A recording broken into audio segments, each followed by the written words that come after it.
बिस्मिल्लाहिर्रहमानिर्रहीम। अस्सलाम वालेकुम दोस्तों, मेरा नाम है वकार अहमद और आप देख रहे हैं पाक बाइक रिपेयरिंग यूट्यूब चैनल।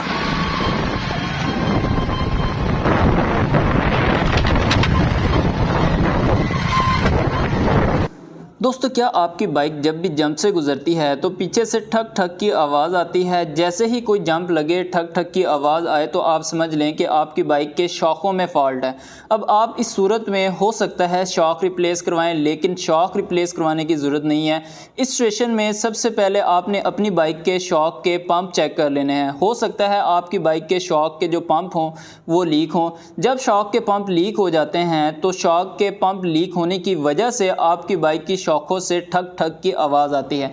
तो ये सिर्फ और सिर्फ प्रॉब्लम शॉक के पंप्स को होता है। मैकेनिक हो सकता है आपको ये कह दे कि आप अपनी बाइक के जो शॉक्स हैं वो रिप्लेस करवा लें, लेकिन वो ख़र्चा बहुत ज़्यादा होगा। अगर आप सिर्फ पंप रिप्लेस करवाएंगे तो ख़र्चा बहुत कम होगा। हो सकता है आपकी बाइक का शॉक का जो पंप है वो रिपेयर भी हो जाए, क्योंकि शॉक के पंप रिपेयर भी हो सकते हैं। वो उस सूरत में रिपेयर होते हैं कि अक्सर ये आवाज़ आती है, लेकिन शॉक के जो पंप होते हैं वो लीक नहीं होते।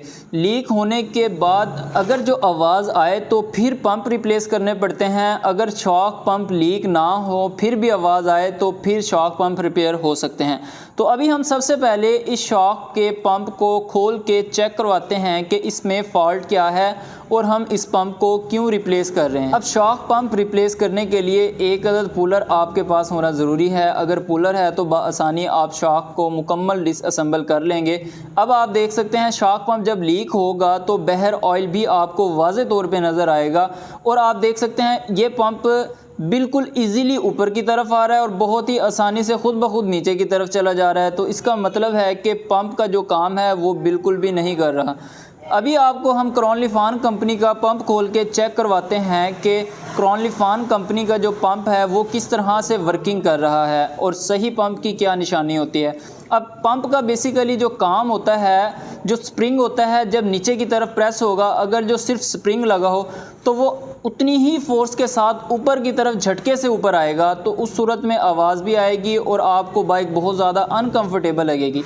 पंप का बेसिकली काम ये होता है कि जब शॉक नीचे की तरफ प्रेस होता है और स्प्रिंग का जो झटका उतनी ही फोर्स से ऊपर की तरफ आता है उसको रोकता है, उतनी ही आराम से शॉक को ऊपर की तरफ ले आता है, जिससे आपको जंप फील नहीं होता, झटका फील नहीं होता और आपको बाइक काफ़ी कंफर्टेबल फील होती है।